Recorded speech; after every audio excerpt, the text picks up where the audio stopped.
میرا تو صرف ایک ہی سوال ہے, ہن ٹھنڈ پہ گئی ہے. پہلے جو تھوڑا جوا کھیلا, پھر تھوڑی سی عیاشی کی, پھر تھوڑی سی فورن فنڈنگ کی, پھر تھوڑی سی منی لانڈرنگ کی, اور اب تھوڑی سی ہارس ٹریڈنگ, اور شرم نہیں آتی ہے تم لوگوں کو؟ بسم اللہ الرحمن الرحیم. السلام علیکم. آڈیو لیکس نے عمران خان کے سپورٹرز کے دل ہلا دیے ہیں.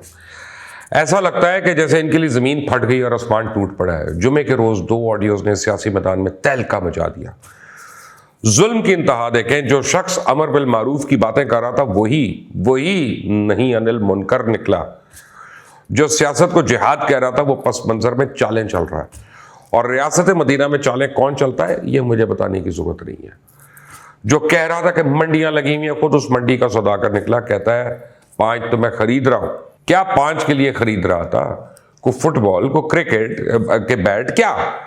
اور 10 خریدنے کے لیے کون سی نمبر گیم عدم اعتماد سے پہلے اس کے ہاتھ میں آ جانی تھی؟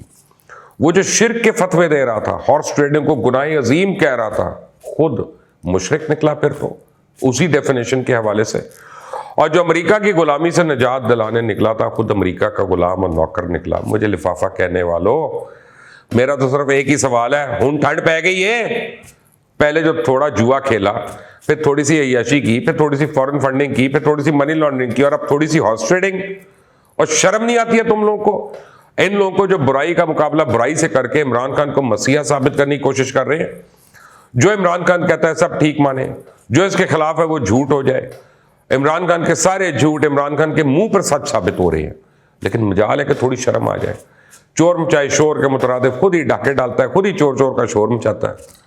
عمران خان کی آڈیو کے تیسرے پارٹ نے ایمانداری, ریاست مدینہ, صادق اور امین ہونے کے سارے پردے پھاڑ دیے ہیں. فراڈ اور مکاری کی ساری تصویر کھول کر سامنے رکھ دی ہے. لوگوں کے سامنے ہارس ٹریڈنگ کو شرک کہنے والے نے جس طرح لوگوں کی بولیاں لگائیں بے شرمی سے, جس طرح اپنا اقتدار بچانے کے لیے پیسہ پانی کی طرح بہایا, وہ سب کھل کر سامنے آ گیا. دوسروں کی سیاست کو ننگا کرنے والے شخص کی ساری سیاست اب برہنہ ہو چکی ہے. اور نہ صرف برہنہ ہوئی بلکہ ننگی ہو کے ہر چوک پہ, ہر چوراہے پہ, ہر گلی میں, ہر کوچے کی زینت بنی ہوئی ہے. دوسروں کے سامنے ایمانداری کا ڈھونگ رچانے والا کس طرح سے MNAs خریدنے کے لیے گندے دھندے میں سر سے پیر تک آلودہ ہے. نظر آ گیا؟ ٹھنڈ پڑ گئی. مذہب کا لبادہ اوڑھ کر اسلام کو ہی اپنی سیاست کی نظر کرنے والا انسان اس حد تک گر سکتا ہے, شاید کسی نے سوچا بھی نہ ہو. لیکن حالیہ آڈیو لیک اس سب باتوں کی گواہی دے رہی ہے. اب آگے کا منظرنامہ مجھے ذرا بھیانک نظر آ رہا ہے.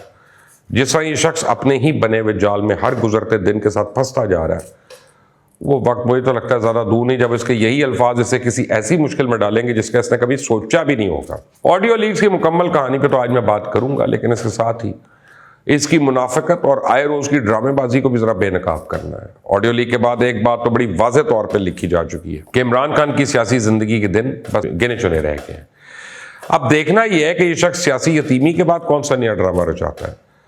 لیکن آگے بڑھنے سے پہلے ناظرین, اگر آپ نے اس چینل کو ابھی تک سبسکرائب نہیں کیا تو پلیز کر لیں, بیل آئیکن کو ضرور پریس کریے گا. مزید اپڈیٹس آپ کو خود ملیں گی. جو سیاست کو جہاد کہتا رہا, جو اپنی تحریک کا نام عمل بالمعروف رکھ رہا تھا, جو کسی دوسری پارٹی کے ساتھ دینے والے کو خدا کے حکم کی خلاف ورزی کہہ رہا تھا, جو کہتا تھا کہ اگر آپ نے میرا ساتھ نہیں دیں گے تو آپ شرک کے راستے پہ ہیں, وہ اپنی ہی باتوں میں پھنس چکا. جس طرح MNAs خریدنے کا گھنونا کھیل کھیلا گیا, جس طرح اس کی اصلیت سب کے سامنے آئی, اگر اس نے اپنے ہی اقوال زیری کو سامنے رکھے تو شرک کے راستے پہ تو حضرت خود ہے. اور اگر ان کی اپنی تقریریں ان کو سنائیں تو حق اور باطل کا جو پیرامیٹر اس نے بنایا ہوا تھا اس کے مطابق خدا کے حکم کی خلاف ورزی تھی, خود کر رہا ہے. دوسرے سیاستدانوں کو سب سے بڑی برائی کہنے والا شخص تو خود سب سے بڑی برائی نکلا, جو حلق پھاڑ کر آئے دن ٹی وی پر آ کر کہتا تھا ایوانوں میں ووٹوں کی منڈیاں لگی ہوئی ہیں, سیاستدان ووٹ خرید رہے ہیں, ووٹ خریدنے کی سب سے بڑی منڈی تو اس نے خود لگائی ہوئی تھی.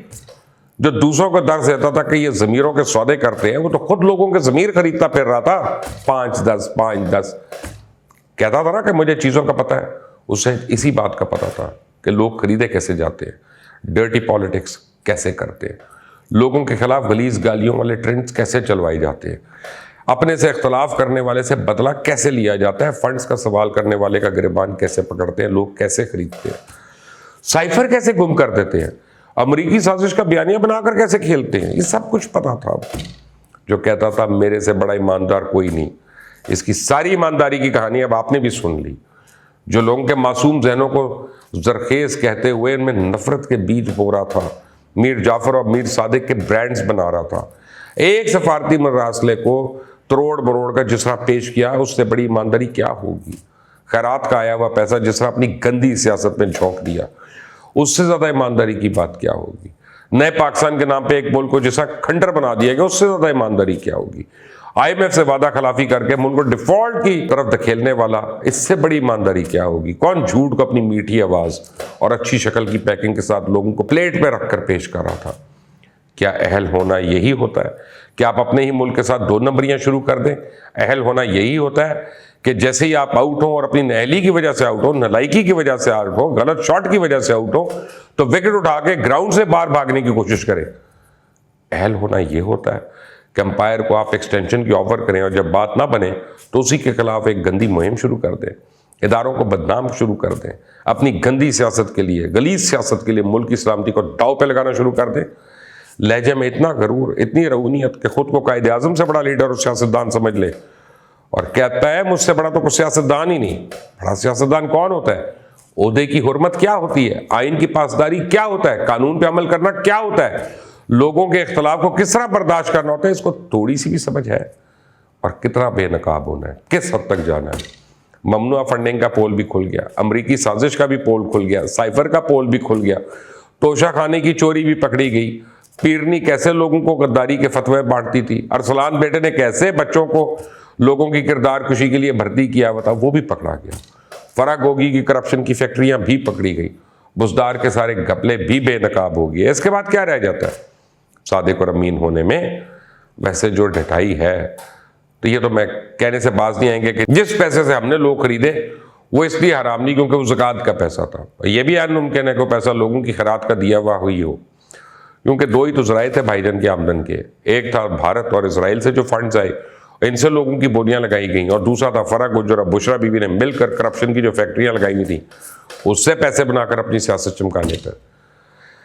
خیر، اب جب سب کچھ سامنے آ ہی گیا ہے تو آپ لوگوں کو بھی سمجھ آ جانی چاہیے کہ ہم لوگ کیوں لوگوں کو اتنے عرصے سے ان لوگوں کا اصل چہرہ دکھانے کی کوشش کر رہے ہیں، ہم کیوں ان کے کرپشن کی کہانیاں بے نقاب کریں، ہم کیوں بزدار کے قبلے سامنے لا رہے ہیں، ہم کیوں لوگوں کو باور کروا رہے تھے کہ بھائی اپنے اندر کے شعور کی آنکھیں کھولو اور پہچانو اس چہرے کے پیچھے چھپی ہوئی منافقت کو، پہچانو اس ریاست مدینہ کے دیودار کو جو اقتدار کی ہوس میں اتنا پاگل ہو چکا ہے کہ نہ تو مذہب کو چھوڑ رہا ہے نہ اخلاقیات کو بخش رہا ہے۔ اور اب آپ کو یہ بھی اندازہ ہو گیا ہوگا کہ ریاست مدینہ میں اصل چالیں کون چلتے تھے، کیونکہ اسلام تو نہیں سکھاتا کہ آپ سیاست میں چالیں چلیں، چالیں تو اس وقت کے مشرک اور وہاں کے یہودی چلایا کرتے تھے، وہ لوگ جنہیں اپنی سیاست پیاری تھی، جنہیں اپنے عہدے پیارے تھے، جنہیں اپنی سرداری عزیز تھی، اسے بچانے کے لیے کسی حد تک گر سکتے تھے۔ لیکن اب وہ وقت زیادہ دور نہیں ہے جب سازش کا یہ ڈرامہ خود سازش کرنے والے قانون کے شکنجے میں ہوں گے۔ جس طرح تحریک انصاف کے باقی رہنما آہستہ آہستہ دھرے جا رہے ہیں، اس طرح ان سارے جرائم کا سرغنہ بہت جلد دھر لیا جائے گا، پھر یہ مور ثابت ہو جائے گی کہ سرٹیفائڈ دھوکے باز اور نوسر باز ہیں۔ لیکن اس کے لیے شعور کی آنکھیں کھولنا اور گمراہی کی آنکھ اتارنا پڑے گی۔ ایک بات آپ کو بتا دوں چلتے چلتے، یہ وہی شخص ہے نا کہ جو کہتا تھا کہ جی یہ لوٹے ہیں یا جو لوٹے بناتے ہیں، جو خریدتے ہیں، ان کی اولاد کو کوئی رشتے نہیں دے گا۔ کیوں؟ اب اپنے بارے میں کیا خیال ہے؟ اپنی اولاد کی فکر نہیں ہے، کیونکہ عمران خان تمہاری اولاد تو گولڈ سمتھ پال رہا ہے، تو رشتے بھی وہ خود کرا لے گا، تم اپنی کرو۔ اللہ حافظ۔